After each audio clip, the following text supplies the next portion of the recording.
Hi guys, this is Dr. Bhupesh once again from Dr. BKM Institutes for you all, assuring you for the best OET classes and the best OET videos. Our contact number is 76967342256 and subscribe our YouTube channel right now if you have not to find out the best regarding OET exam. So yeah, I'm going to talk about this letter today. Again, please listen to all the videos till end, and when the end is there, then again listen to it again. So when you watch the videos two times, you learn the maximum. So now coming back to the point, this is a very special letter of OET, because when I started teaching OET 10 years back, I did not have any idea what data selection is. I only knew what grammar is. I only knew that I am a doctor and I can write a letter, but I did not have any idea how to do data selection. So this is one of those important letters which taught me about the data selection. ये वो letter है जिसने मुझे data selection के बारे में सिखाया, क्योंकि जब मैंने इस लेटर को अटेम्प्ट किया, मेरी ग्रामर अच्छी थी, मेरे को ये पता था लेटर लिखते कैसे हैं। लेकिन जब मैंने इस लेटर को लिखा तो मेरा वर्ड काउंट जो लिखा वो था 357, और ओईटी में भी वर्ड काउंट अलाउड अलाउड है 200. So I got completely baffled what to do. Baffled means confused. I got completely confused what to do. Then I understand what OET is all about. And that is why I say when it comes to OET, only medical professionals can teach OET. This is the letter which told me the importance of why OET should be taught by medical professional and what OET really is. So if you want to understand OET writing, please listen to this video again and again and subscribe our channel if you have not. So taking you to this particular thing. After, first of all, no matter how difficult or easy the exam is, you always start your letter from end. So here it is. Because we want to know to whom we are writing the letter. The first thing you should know, हम letter किसको लिख रहे हैं, सबसे important बात, to whom are we writing the letter is the most important thing. So in this case, write a letter to Dr. Harry Smith at Royal Melbourne Hospital, Flemington Road, Parkville. Expand the rally into complete sentences. The body of the letter should be 180 to 200 words. But I told you when I wrote the letter, it was around 350 words. So that is where I realized what OET is all about, and I started executing this thing. So first, I am writing to a doctor. पहली चीज ये पता होनी चाहिए हम letter किसको लिख रहे हैं. Second thing, last visit is the most important visit. इसमें से जितना डाटा आप ले सकते हो उतना बेटर है. आप बाकी हर विजिट में से डाटा कम कर सकते हो, पर टुडे विजिट में से आपको मैक्सिमम डाटा उठाना होता है. क्यों? Because it is the current condition of the patient. जो भी पेशेंट की करंट कंडीशन है उसी के बेस पे तो हम कहेंगे ना डॉक्टर हम आपके पास इसलिए भेज रहे हैं. On the basis of current condition only we will tell the doctor that we are sending you patient for this thing. Purpose will come from the last visit. So when I see this letter, patient is now asymptomatic but continues to take regular omeprazole. Patient is asymptomatic matlab he is all good. Now there is no problem. Asymptomatic means no problem.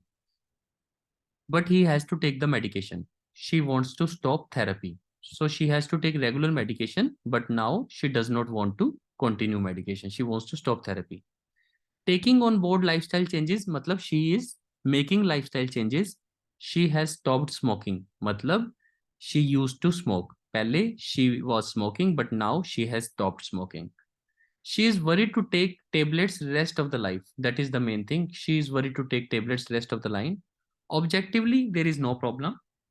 Objective means science. On observation, there is no problem. So we are referring the patient to gastrointestinal surgeon, that is Dr. Harry Smith, for the assessment of fundoplication. So the main thing why we are referring the patient is for the fundoplication, assessment of operation.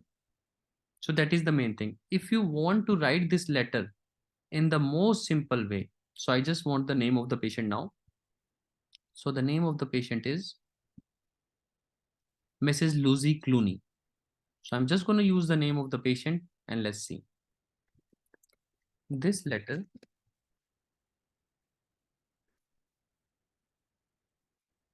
is being written regarding Mrs. Looney who needs assessment. Same words. Who needs assessment for operation या फिर for fund application.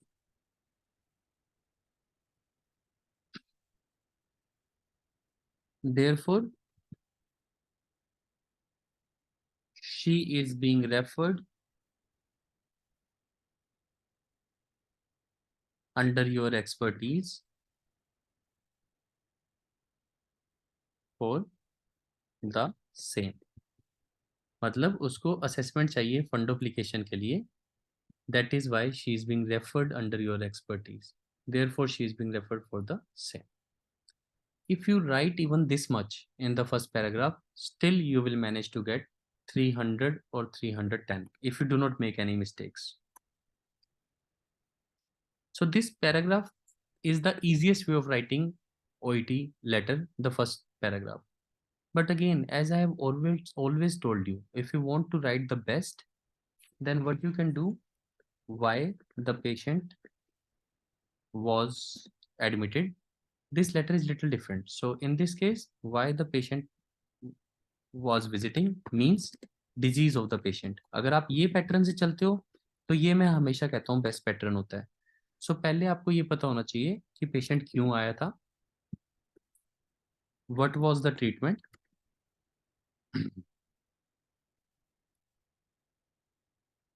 And what is the current condition. ये बात भी हम बार बार कर चुके हैं कि बेस्ट लिखने का तरीका ये है. बेस्ट लिखने का तरीका ये है, why was the patient visiting. अगर एडमिशन है तो why was the patient admitted, यानी diagnosis. What was the treatment, what is the current condition, and what is required now, what is the purpose, यानी कि मेन पर्पस.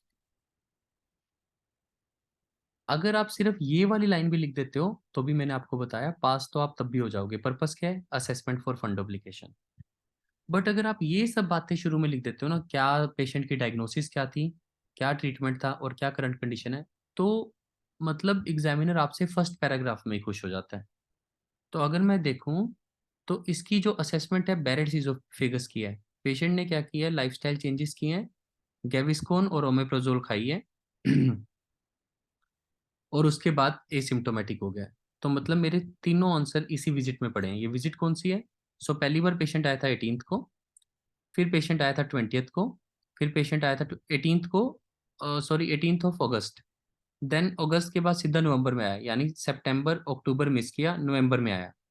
फिर नवंबर के बाद after 5 days 25th, और उसके बाद 25th के बाद नवंबर के बाद सीधा 2 महीने बाद आया, नवंबर के बाद दिसंबर जनवरी. तो नवंबर में 25th को आया था, अब जनवरी में 23rd को आया जनवरी को, यानी 2 महीने उसने मेडिकेशन लिया है, गेविस्कोन और ओमाप्रोजोल. ये चीजें आपको मेडिकल प्रोफेशनल की तरह समझनी पड़ती हैं जब डेट्स बहुत सारी हों. 25 को एक the patient she came to us with and she was diagnosed with Barrett's esophagus. फिर हमने प्लान बताया कि लाइफस्टाइल चेंज करना पड़ेगा, स्मोकिंग आपको छोड़नी पड़ेगी, ड्रिंकिंग, अल्कोहल, स्ट्रेस, ये सब छोड़ना पड़ेगा. गेविस्कोन ओमेप्रोजोल मेडिकेशन दी और पेशेंट अब बेटर हो गया है और अब वो करंटली एसिम्टोमेटिक है, ओमेप्रोजोल ले रहा है, but she wants to stop therapy.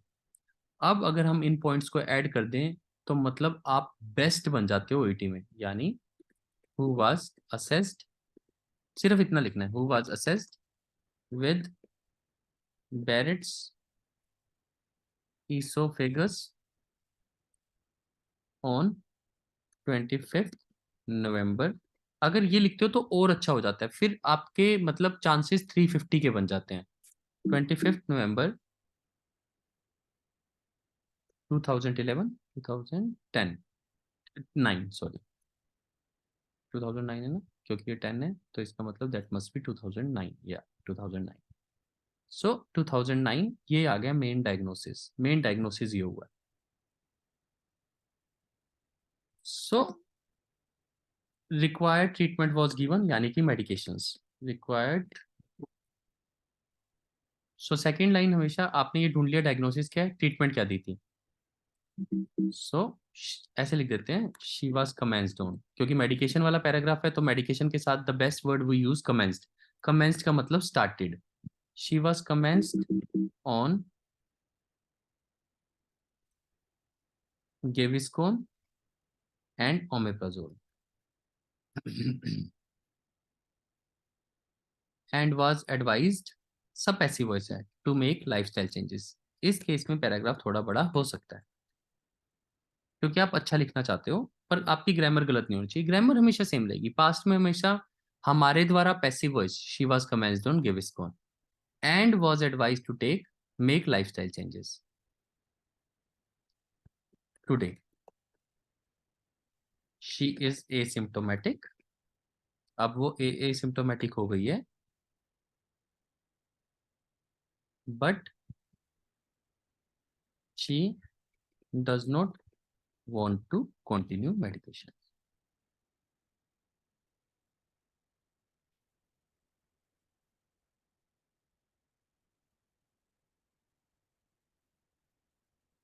Further, she needs assessment for fundoplication.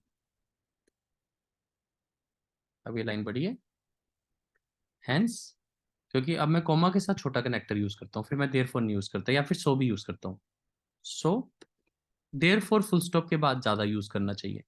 So, she is being referred under your expertise. अब ये है वो बेस्ट तरीका डॉक्टर को कंप्लीट इंफॉर्मेशन देने का, क्योंकि पहले ना डॉक्टर को what is the problem with that first method 300 क्यों। 300 इसलिए क्योंकि पता ही नहीं था बैरेट्स इज़ोफेगस है, पता ही नहीं था पेशेंट के साथ क्या हुआ, अब वो एसिम्टोमेटिक है या नहीं है। तो ये सब बातें मिस हो जाती हैं। लेकिन अब देखो, अब आपको पूरे लेटर की समरी मिल गई। अब डॉक्टर को ना आपको मार्क्स देने में कोई दिक्कत नहीं, क्योंकि आपने सब कुछ बता दिया कि बैरेट्स फिगर्स हुआ था 25 नवंबर को, तो मेडिकेशन दी थी और लाइफस्टाइल चेंजेस करे थे। टुडे आप ऐसे कह सकते हो, after following the treatment plan, ऐसा अच्छा लिख सकते हो। ये अब और अच्छा हो गया कि भाई पेशेंट ने ट्रीटमेंट प्लान को फॉलो किया, यानी कि मेडिकेशंस भी ली, लाइफस्टाइल चेंजेस भी किए, she is asymptomatic but she doesn't want to continue. Today से भी अच्छा लगेगा नाउ, अब और अच्छा लगेगा देखना। अब पढ़ने में आपको बिल्कुल कोई तकलीफ नहीं होगी। ये होता है best way of writing, that is how you improve. This letter is being written regarding Mrs. Clooney who was assessed with Barrett's esophagus on 25th she was commenced। अब यहाँ पे आप लगा सकते हो therefore she was commenced, क्योंकि इसी चीज के लिए मेडिकेशन खाई ना। therefore she was commenced और अच्छा हो गया। therefore she was commenced on this and was advised to make, now after following the treatment plan she is asymptomatic but asymptomatic, okay, but she does not want to continue medications.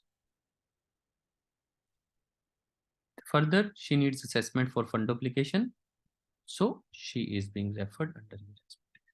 मतलब perfect, now doctors knows everything। assessment he knows, treatment he knows, current condition is asymptomatic he knows, and now required is assessment for fundoplication। All done। Now when you have written first paragraph in nice way, nothing will matter, means now you can pick up any data according to your wish। Second thing, heavy smoker, तो most of the time हम social history में लिखते हैं she is heavy smoker, but in this letter यहाँ पे उसने smoking छोड़ दी है, स्टॉप स्मोकिंग। तो आप इस बार सेकेंड पैराग्राफ में ये नहीं लिख पाओगे she is a heavy smoker. So that is where you need to use your knowledge, your awareness, कि नॉर्मली हम सोशल हिस्ट्री में लिखते हैं she is a heavy smoker, पर इस केस में इज नहीं लिखना चाहिए। 20 cigarettes daily for 30 years and drink alcohol occasionally। तो second paragraph social history, Mrs Clooney only important point was a smoker for 30 years। जब सिंस और फॉर का यूज होता है तो is am are was were का हैड बीन बन जाता है, तो वॉज का बन जाएगा had been. So had a smoker, had been a smoker. पर वैसे इस केस में अगर वॉज भी लगाओगे तो कोई बात नहीं, ज्यादा बुरा नहीं लग रहा, इसमें फ्रॉम कर देते हैं। a smoker from 30 years, वरना had been a smoker for 30 years, पर was ज़्यादा अच्छा लगता है. Was a smoker for 30 years and used to drink. used to का मतलब past में किया करती थी, habit थी, drink alcohol occasionally. Why am I including this data is because मुझे लास्ट में दिया है कि उसने स्मोकिंग छोड़ दी है और लाइफस्टाइल चेंजेस कर रही है, क्योंकि हमने एडवाइस दी थी ड्रिंकिंग छोड़ दो, स्ट्रेस छोड़ दो. स्ट्रेस क्यों था उसको? स्ट्रेस क्यों था उसको? देखते हैं स्ट्रेस क्यों था. स्ट्रेस क्यों? Heavy smoker, drinks alcohol, mild hypertension भी है, not taking medications regularly, moderately. Stress वैसे नहीं दिया हुआ, मेन चीज किस लिए है. चलो कोई बात नहीं, तो स्ट्रेस वाले वर्ड को हम लिखेंगे नहीं. तो क्लूनी है, हैवी स्मोकर है, माइल्ड हाइपरटेंशन है, not taking medications, moderately overweight है. 18th 8 को discomfort in abdomen and burning sensation क्या आई थी. मेन एब्डोमेन में डिस्कम्फर्ट था और बर्निंग से. अब सब कुछ नहीं लिख पाओगे. और difficulty in swallowing solid foods थी, स्पेशली मीट, ब्रेड, ये सब तो लिखना ही नहीं होता. नो वाली चीजें बिल्कुल नहीं लिखनी होती. डोंट राइट द नो वाली थिंग्स. ऑब्जेक्टिवली पल्स रेट ठीक था, बीपी थोड़ा सा, बीपी भी ठीक था, no cervical lymph, chest, abdomen कुछ नहीं था. तो हमने कहा आपको सिर्फ डिस्फेजिया है, आपको डिस्कम्फर्ट हो रहा है और बर्निंग सेंसेशन है, तो आपको डिस्फेजिया है, जो हाइटस हर्निया के कारण भी हो सकता है और ऑर्गेनिक लीशंस के कारण भी हो सकता है. तो हमने कहा कि उनको हमने बता दिया कि डिस्फेजिया है आपको, तो हमने कहा आप स्मोकिंग छोड़ दो और लाइफस्टाइल को थोड़ा एडजस्ट करो, जो आप इतने सारे घूमते फिरते हो और मॉडरेटली ओवरवेट हो, खाना टाइम पे नहीं खाते, ये सब चीजें करो. And to consider further investigation, यानी ये जो है ये पक्का नहीं था, ये प्रोविजनल डायग्नोसिस थी. प्रोविजनल का मतलब उस टाइम की. तो हमने कहा कि फर्दर इन्वेस्टिगेशन करो डेफिनेटिव डायग्नोसिस के लिए और 2 हफ्ते बाद वापस आ जाना. पेशेंट वापस आया ही नहीं. तो ये आया था पहली बार अगस्त में. Then patient did not come back. The patient came on 20th November. Review appointment को मिस कर दी. सिम्टम्स सारे वर्स हो गए. Difficulty in swallowing, regurgitation, undigested solid foods और वेट भी बढ़ रहा था.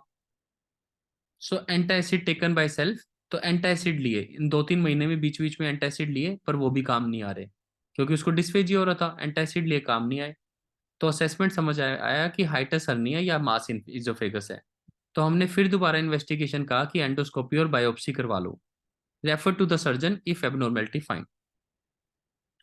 तो 25 नवंबर को आफ्टर 5 डेज ऑल सिम्टम्स, कोई सिम्टम इंप्रूव नहीं हुआ. ये प्रोडक्टिव कफ वगैरह लिखने की जरूरत नहीं है, हमारा टॉपिक आज डिस्फेजिया से रिलेटेड है और हम गैस्ट्रोइंटेस्टाइनल. सबसे पहली चीज ये देखनी होती है हम लेटर किसको लिख रहे हैं. तो ये वाली चीजें तो लिखनी नहीं, कफ एट नाइट, ये ज्यादा लिखने की जरूरत नहीं है. ज्यादा लिखने की जरूरत नहीं है. मेन तो हमारे गैस्ट्रोइंटेस्टाइनल के सिम्टम्स चाहिए, हमें मेन डायग्नोसिस चाहिए. तो डायग्नोसिस में सबसे पहली चीज बताई, मैलिग्नेंसी नहीं है. एंडोस्कोपी में पता लगा ईसोफेजाइटिस है, मेन चीज. 25 को पता लगा ईसोफेजाइटिस है. और और असेसमेंट बनी बैरेट इजोफेगस की. बाकी सारा टॉपिक हमने पढ़ लिया है. जितना हमने पढ़ा है और बोला है उतना ही लिखना है. तो मतलब यहाँ पे आपकी हिम्मत चाहिए होगी कि कम लिखना है, तभी आपका वर्ड काउंट कंट्रोल में आएगा. तो शी इज माइल्डली हाइपरटेंसिव. अब सिंपल सिंपल चीजें. She is mild hypertensive, she is mild hypertensive and is non-compliant with medications.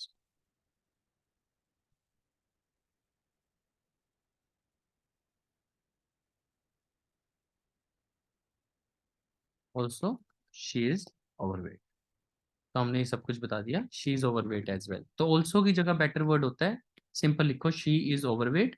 और best way of writing also को अवॉइड, ओईटी कहता है ऑल्सो को अवॉइड करो, तो उसको यहाँ पे लिख दो ऑल्सो को, she is overweight as well. तो अपने आप कनेक्शन बन जाएगा, she is this, she is overweight as well. तो ये बेस्ट तरीका होता है.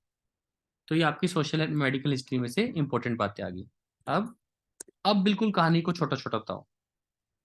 ऑन 18th August, बिल्कुल छोटा छोटा, 2009, she presented with symptoms of discomfort in abdomen and difficulty. और क्या था? एब्डोमेन में डिफिकल्टी थी, please main line note down, सिर्फ मेन लाइन उठानी है बस। यहाँ पे आपकी discomfort in abdomen and burning sensation,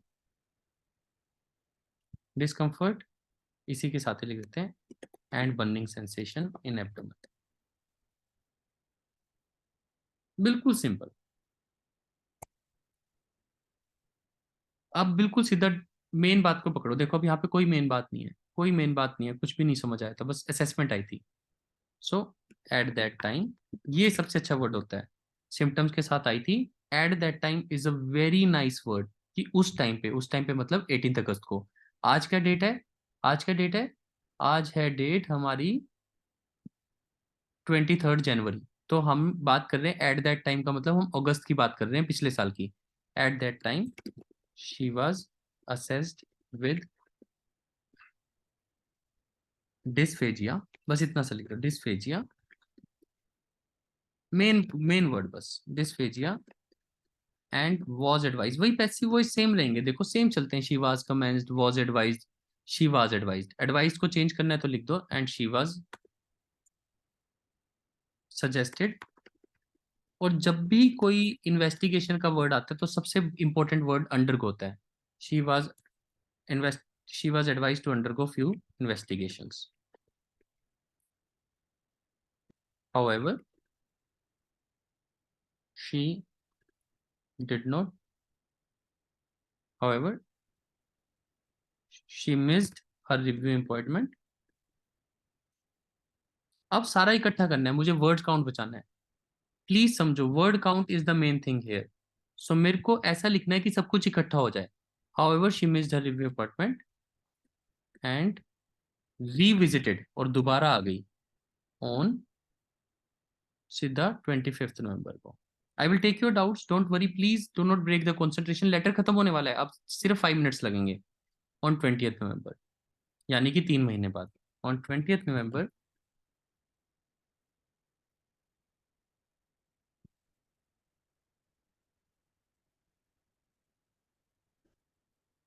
2009 with worsened symptoms. मैंने सब कुछ इकट्ठा कर दिया, सब कुछ। अगर ये वर्सेंट वर्ड लिखना सीखो तो बिल्कुल सेम तरीके से ही लिखना, इस लाइन को ही अच्छे से याद करना कि she revisited on 20 November 2000 with worsened symptoms. Again correlate ऐसा होता है, again she was advise to undergo investigations such as endoscopy,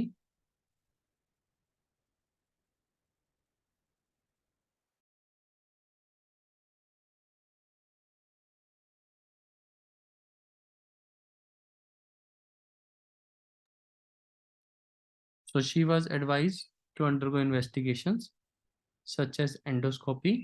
और मेन इन्वेस्टिगेशन कौन सी थी? Biopsy, biopsy. तो हमने दो मेन, सभी लिखने की जरूरत नहीं है। गैस्ट्रो इंटेस्टाइनल, आप प्लीज ये मत सोचो आप कुछ मिस कर रहे हो। गैस्ट्रो इंटेस्टाइनल सर्जन के हिसाब से चलो। She was advise to undergo investigation after 5 days। अब ये थोड़ा सा बड़ा हो रहा है तो हम 5 पैराग्राफ बना लेंगे इस केस में। After 5 days she was, simple सीधा सीधा यहीं से लिखो, आफ्टर 5 days हर एंडोस्कोपी रिवील्ड ईसोफेजाइटिस। दोनों को इकट्ठा कर दिया, oesophagitis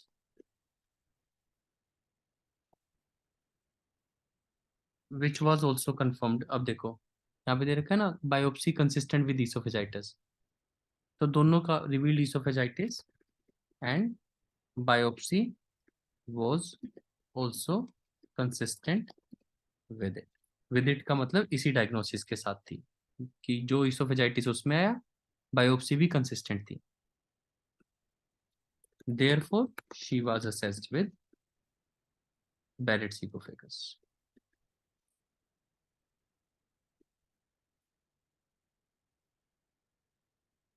and was told to make, क्योंकि एडवाइस बार बार आ रहा है तो मैं कुछ कर नहीं सकता, so I have to change the word, and was told to make lifestyle changes like quitting smoking and drinking. तो यहाँ पे मेरा ये वाला डाटा रिलेट हो गया कि मैंने स्मोकिंग और ड्रिंकिंग के लिए भी मना कर दिया. सो अब इसी पैराग्राफ में खत्म करना है. तो today she is asymptomatic. Today she has presented with no symptoms. यानी she has presented with no symptoms. और medications भी तो थी sorry.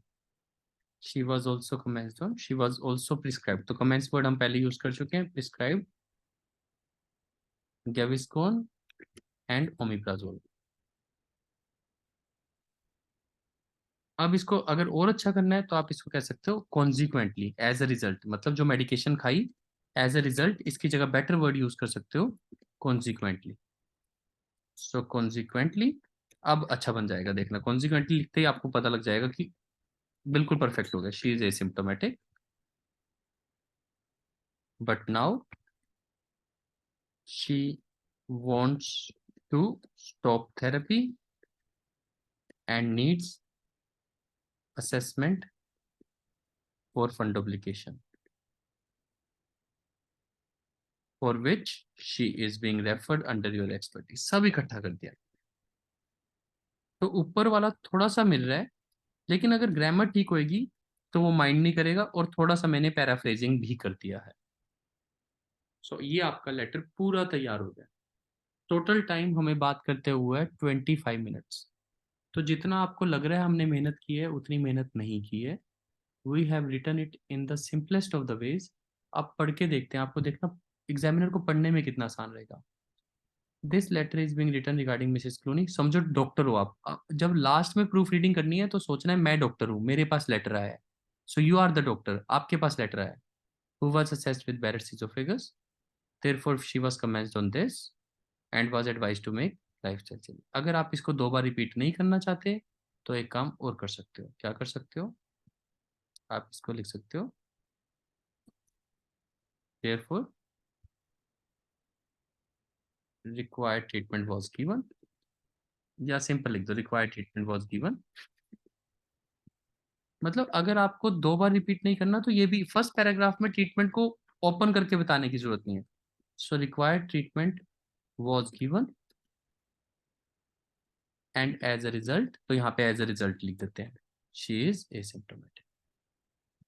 तो ये लो, ये दूसरा तरीका है और भी आसान, कि आपको पहले पैराग्राफ में ज्यादा लिखने की जरूरत नहीं है. सो बैरेट्स इसोफेगस के पास आई थी, required treatment the, she is asymptomatic but अब वो कंटिन्यू नहीं करना चाहती, उसको असेसमेंट चाहिए. अब ये देखो और भी आसान हो गया. तो ये तो दी बेस्ट वे है राइटिंग का. मतलब आपको लगेगा पहले वाला बेस्ट है, लेकिन पहले वाला जब मैं बेस्ट करता हूँ तो यहाँ पे रिपीट हो रहा है मेडिकेशंस के नाम. यहाँ पे जहाँ पे हमने कहा था she was prescribed Gaviscon and omeprazole, तो मैं इनको अच्छे से लिख देता हूँ गेविस्कोन एंड ओमेप्राजोल. तो अब आपका रिपीट भी नहीं होगा. तो मतलब इसीलिए फर्स्ट पैराग्राफ में सब कुछ नहीं लिखना होता.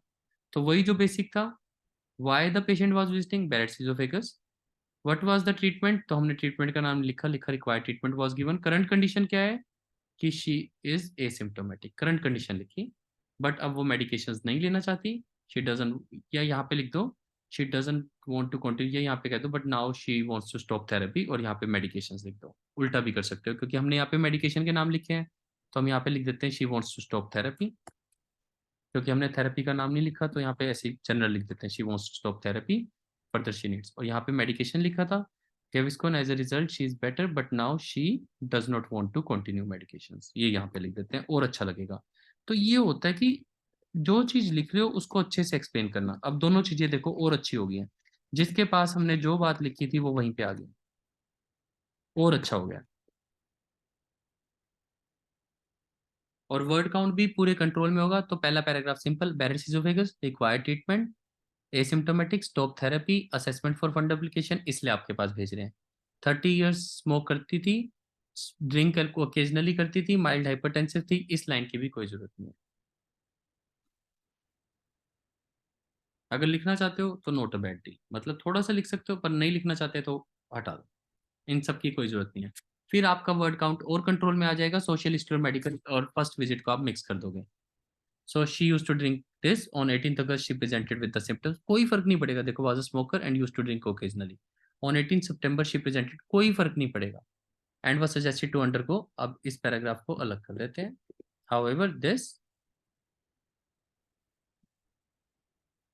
However, she missed her review revisited on 20th November because again she was advised to undergo investigation after 5 days। और भी आसान हो गया, मतलब आपको what I want to teach you by this thing, जितना आप छोटा करते जाओगे उतना अच्छा होता जाएगा। जब मैंने एक्स्ट्रा लिखा था तो पढ़ने में दिक्कत आ रही थी कि माइल्ड हाइपरटेंशन का यूज नहीं है, ओवरवेट का यूज नहीं है। अब देखो और आसान हो गया। जितना आप डाटा छोड़ते जाओगे उतना ओईटी उल्टा है, हमें लगता है कि मुश्किल करना है, नहीं नहीं नहीं, ओईटी को आसान करना है। फिर आफ्टर 5 डेज इसोफेजाइटिस हुआ एंड बायोप्सी भी कंसिस्टेंट थी, तो हमने कहा बैरेट्स इसोफेगस है, और हमने कहा आप लाइफस्टाइल चेंजेस करो, like quitting smoking. She was prescribed Gaviscon and omeprazole. तो यहाँ पे थोड़ा सा कनेक्शन बना है अलोंग विद दैट, इससे कनेक्शन बन जाता है कि हमने उसको कहा कि लाइफस्टाइल चेंजेस करो, along with that she was prescribed, तो अब और कनेक्शन बन गया। एज ए रिजल्ट अगर इसके 5 पैराग्राफ बनाने हैं तो भी कोई दिक्कत नहीं है, लो 5 पैराग्राफ बना देते हैं। एक मिनट, सॉरी।